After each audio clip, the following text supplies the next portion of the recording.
Hi, before we start, we just want to stress that this is not just content. The Hunger Games, Rick and Morty, and Final Fantasy, these are more than just media to watch, laugh, or cry about.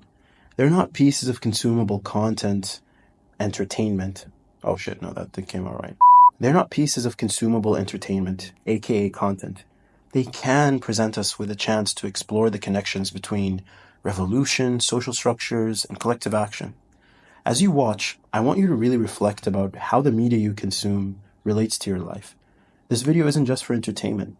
It's an invitation to think, engage, and potentially change the way we approach media.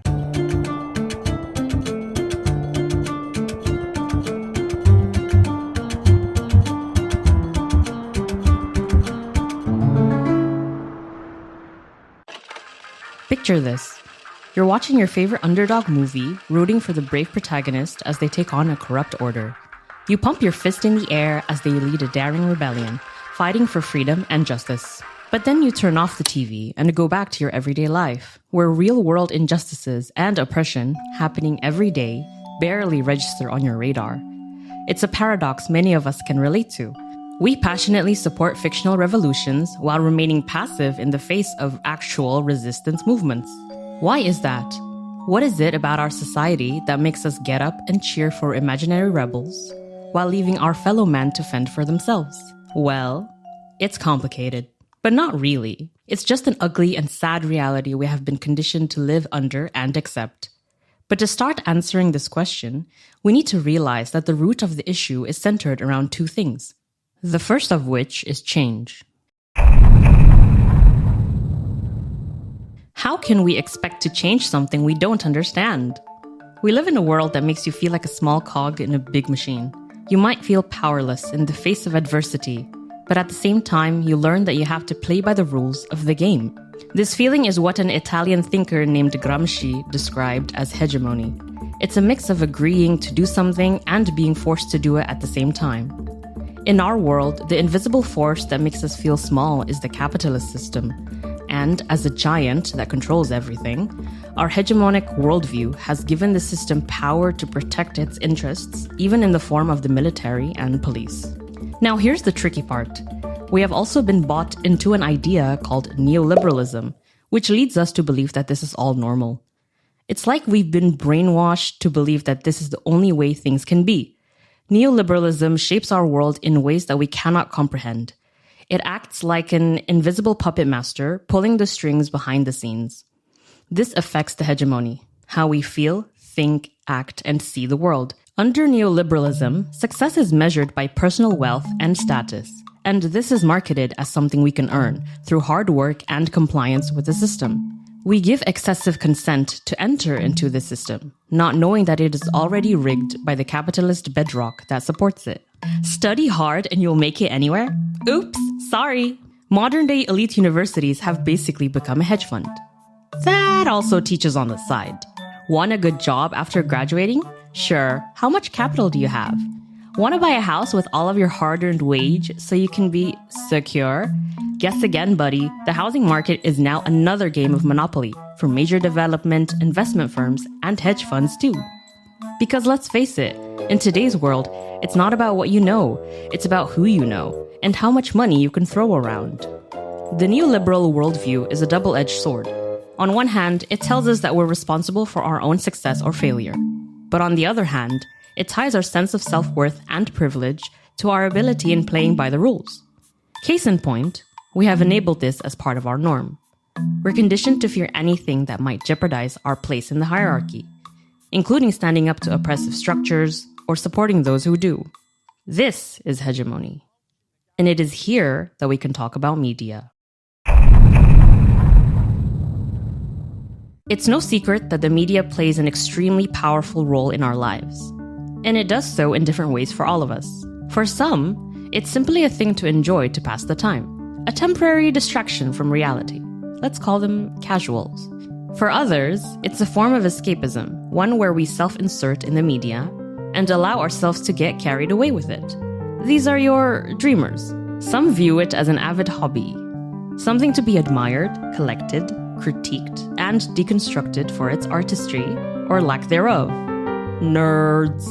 Each of these people can fit into a notch on the spectrum. And finally, there are those who use it as fuel to power their emotions or as a source of inspiration to take the next step in their own reality. Let's call these people reflectors. These people would sit themselves in the middle of the spectrum. Reflection, or the act of being able to reflect, is a crucial first step in tapping into the most basic and essential component of inciting change, empathy. But empathy alone is not enough.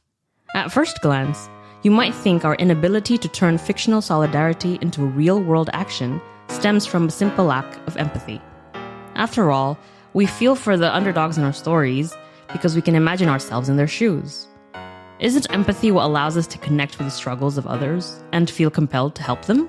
Now, the truth is, empathy is a complex and multifaceted concept that doesn't always translate into action. According to these sociologists, there are two main types of empathy: affective empathy and cognitive empathy. Affective empathy refers to our ability to share the emotions of others, to feel what they feel. This is the kind of empathy that we often experience when we watch a moving film or read a powerful story. We see the characters' pain, their joy, their fear, and we can't help but be moved by it. Cognitive empathy, on the other hand, is more about understanding the perspective of others, being able to put ourselves in their shoes and see the world through their eyes. This type of empathy requires a certain level of mental flexibility and imagination. It's what allows us to appreciate the complexity of someone else's situation. It helps us recognize that their beliefs and experiences may be different from our own. But here's the thing, neither type of empathy leads to action. We can feel deeply for the suffering of others without being motivated to do anything about it.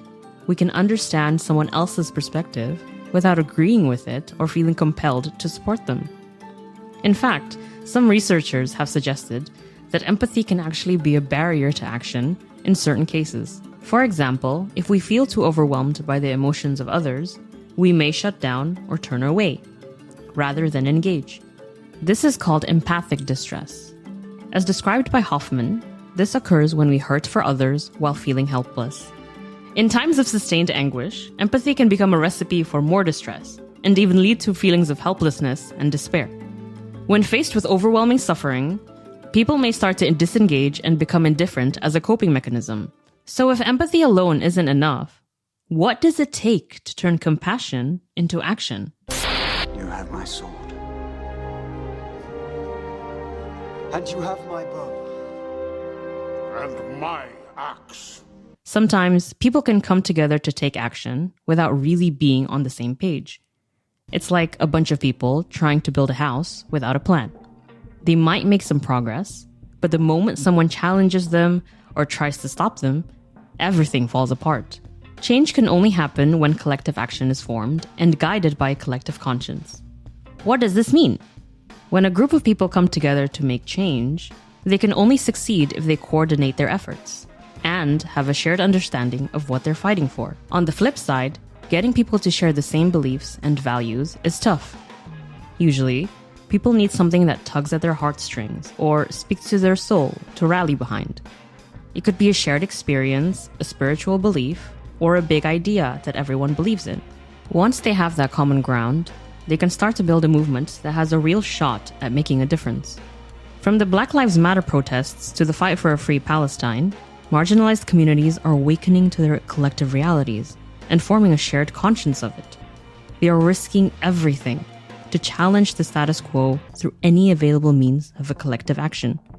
And just like in our favorite stories, it's often those who have been most oppressed and exploited by the system who are leading the charge to expose it and force a collective awakening in all of us. Take the case of the Vietnam War and the protests of the 1960s and 70s, for example. At the height of the conflict, millions of people took to the streets to demand an end to the US involvement in what they saw as an unjust and immoral war.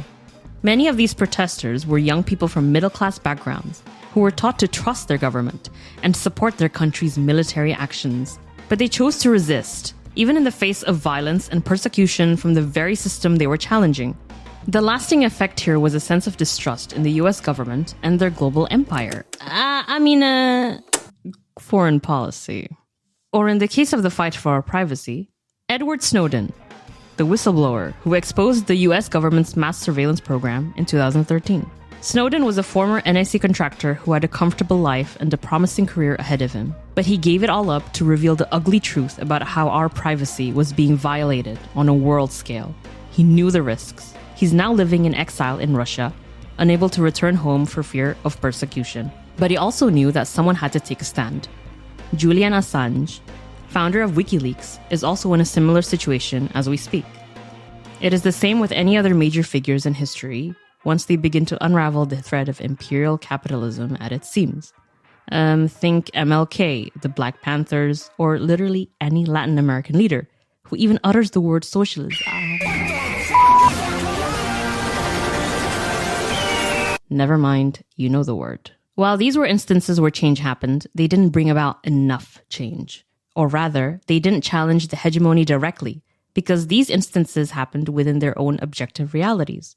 Although it met all the criteria for collective change, why did it not bring down the whole hegemonic system?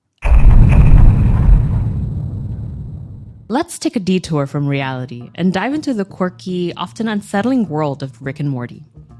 In a season 3 episode, we see a TV commercial promoting a product, Simple Rick's wafers. We are introduced to Simple Rick, But he's no dummy. according to the commercial, since he chooses to focus on the joys of family life instead of being a mad scientist.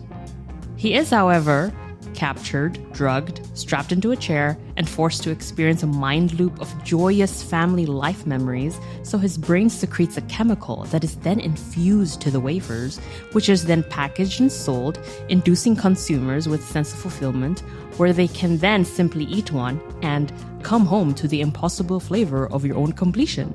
Come home to Simple Rick's. The wafers serve as a metaphor for how our own hopes and dreams for a better, simpler life are the very thing that is harvested, packaged, and sold to us in order to keep us trapped in the system. The story of the episode goes on, and we see a Rick attempt to break out of the grueling work life he suffers from and tries to free Simple Rick. He rebels and resists the system. He gathers some support and cheers from others. Heck, he even tries to wake them up to the bleak reality they all live in. Rick almost makes it out to the door until he is shot behind his back, captured, drugged, strapped into a chair, and forced to experience a mind loop of rebellious and resistance-filled memories, aka the one he just attempted. So his brain secretes a chemical that is then infused to the wafers, which is then packaged and sold to others, inducing in them a sense of resistance and liberation where they can simply eat one and then come home to the unique flavor of shattering the grand illusion. The wafers are basically those small instances where change happens. They are symbols and sparks that keep our souls just alive enough so that we can go back to work the next day. It's like idolizing Che Guevara and buying merch with his pics on it, without ever reading about what he did or how he thought, let alone attempt to do what he did. Another great example of this is the Black Mirror episode 15 Million Merits. But I won't spoil that one, just go and watch it. You see, the world we live in uses any and all aspects of our lives to keep instances of struggle and resistance separate and limited to their own little contexts.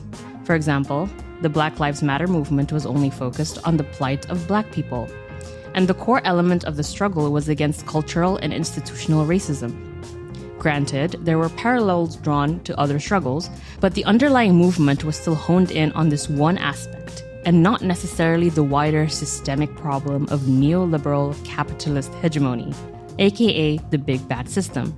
So yes, while there were a lot of protests, marches, and calls for reform, the main motivator for the bulk of the people making up the movement was to eradicate racism against Black people, not to bring down the big bad system. This is like trying to cure a symptom, but not the cause of the disease, allowing for these movements to get diluted by notions like all lives matter, or for counter movements to pop up like blue lives matter. This is also where the big bad system can swoop in and sell us a few new ideas and items. Companies suddenly having BLM posters, new product lines, debate circles so that we can define the issue, and further shrink the context. Make no mistake, this is absolutely by design. In fact, this is a core feature built into the modern world we live in.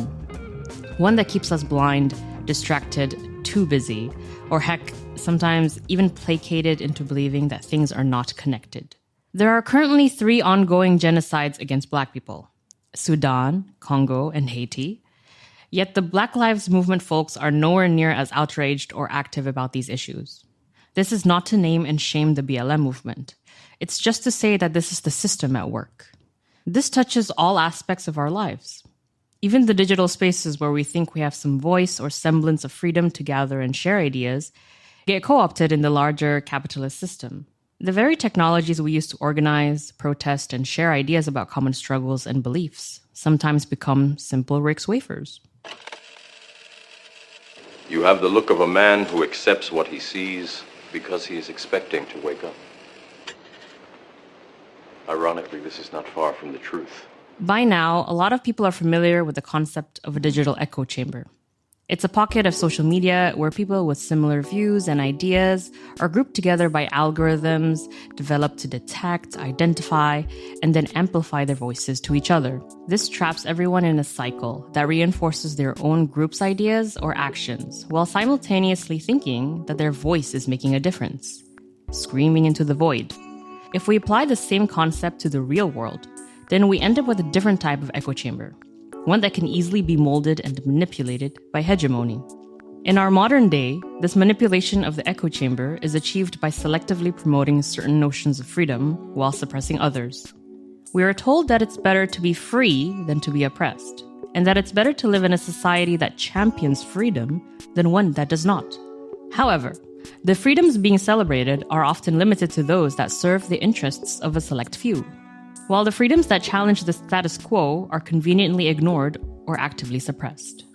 This selective advocacy for freedom creates a distorted understanding of what it truly means to be free. It leads to a world where the freedom to consume, compete, and accumulate wealth is honored, while the freedom to dissent, resist, and imagine alternate ways of living is stifled. In other words, we are encouraged to embrace certain freedoms that ultimately reinforce the very systems of oppression we seek to overcome. This is where the concept of ugly freedoms comes in, as explored by Elizabeth Anker in her book of the same name. Anker argues that neoliberalism has created a world where good freedoms, like the freedom to consume and to compete, are celebrated, while ugly freedoms, like the freedom to dissent and resist, are suppressed. We're free to choose between different brands of soda, but not to question the systems that exploit us. Simply put, this is just classic divide and conquer, but with a few added layers. So what happens when we enter late-stage capitalism and all the promises of neoliberalism begin to fail and fall short? The fog of hegemony begins to thin out. Well, things like this begin to happen. Let them eat cake.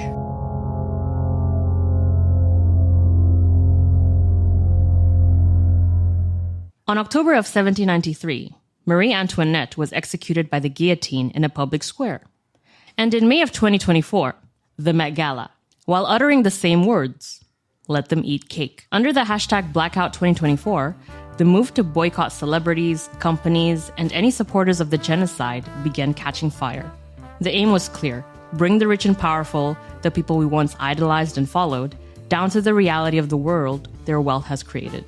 This digital movement is a small and fragmented one, born out of collective action and driven by a shared confluence of emotions ranging from guilt, shame, frustration, anger, and hope. A hope that this cruel and greedy world can be brought to its knees, held accountable for its crimes, and a better one can be built in its place. This sentiment bears a striking resemblance to the fictional narratives we consume. In The Hunger Games, Katniss Everdeen starts out as a loyal citizen of Panem, simply trying to survive in a brutal system. But as she witnesses the cruelty and corruption of the Capitol, she becomes a symbol of resistance, sparking a revolution that ultimately overthrows the regime and brings about change. Now, how can we bring about change? In a world filled with injustice, ruled by greed, and fueled by war, how can we even begin to contend with such a reality?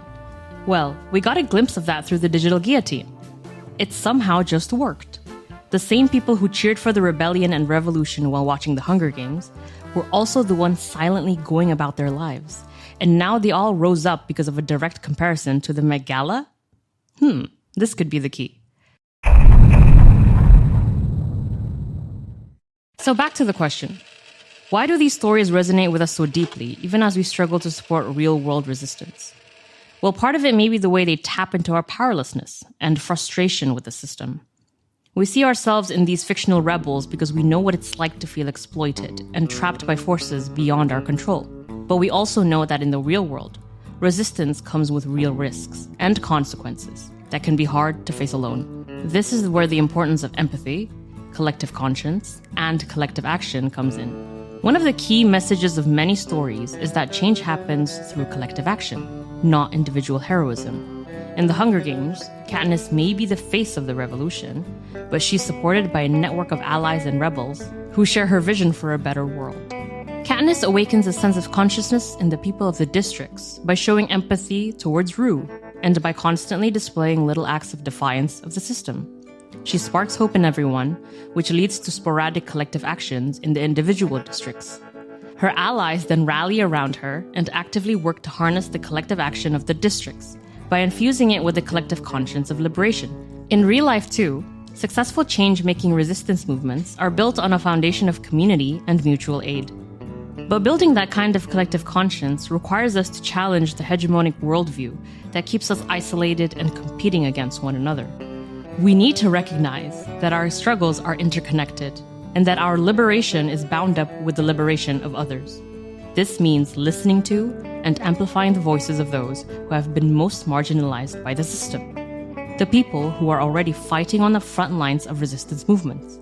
It also means examining our own privileges and complicity in oppressive structures. For those who benefit from the status quo, it can be uncomfortable to confront the ways in which we're implicated in the very systems we claim to oppose. But this discomfort is necessary if we want to be true allies in the fight for justice. Of course, challenging the dominant ideology to build and generate true empathy is no easy task. Hegemony and neoliberalism are deeply entrenched in our culture, shaping everything from our education system to our media landscape. This is where storytelling can play a crucial role.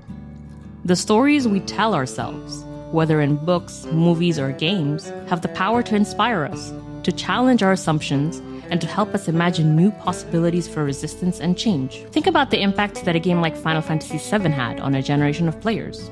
On the surface, it's a fantasy adventure about a ragtag group of eco-terrorists taking on an evil corporation. But underneath, it's a powerful critique for a lot of things: capitalism, imperialism, and environmental destruction. For many players, it was their first exposure to these ideas that would go on to shape their political consciousness and activism in the real world. This is an excellent example of how media can help formulate collective conscience, especially when it is through a game that sells over millions of copies. Or consider the role of music in social movements throughout history. From the protest songs of the civil rights era to the hip-hop anthems of the Black Lives Matter movement, music is a powerful way for marginalized communities to express their anger, their pain, and their dreams of a better future. It's a form of storytelling that speaks on a visceral, emotional level. And oftentimes, that's what it takes to galvanize people into action. But those are just some examples. What are the stories that resonated with you? In the end, the stories we love reveal something powerful about our own yearning for justice and change. They give us a glimpse of a world where ordinary people can rise up against seemingly impossible odds and make a difference. And in that sense, they're not so different from the real-world movements happening all around us. In order to turn that yearning into reality, we need to confront the system that keeps us passive and complicit. We need to open our eyes, walk through the fog of hegemony, and join with those who are already fighting on the front lines. And we need to examine our own role in perpetuating oppressive systems. We need to keep telling stories that make us reflect on the hidden realities of our world, empathize with those realities, and ultimately inspire us to imagine new possibilities for a transformation into a new and better reality. Because at the end of the day, the power to change the world doesn't lie with fictional heroes or individual saviors. This is a form of a small imaginary desire, born from reflecting on the media.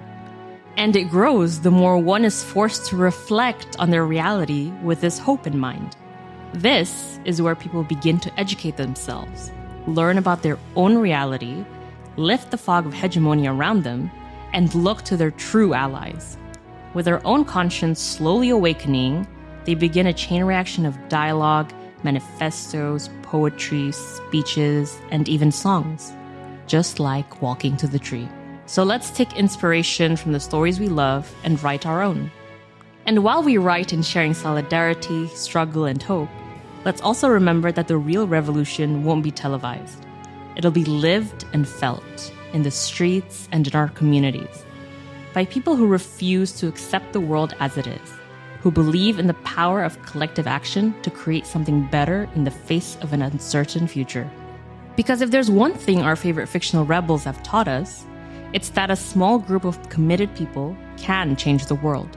And that group starts with us.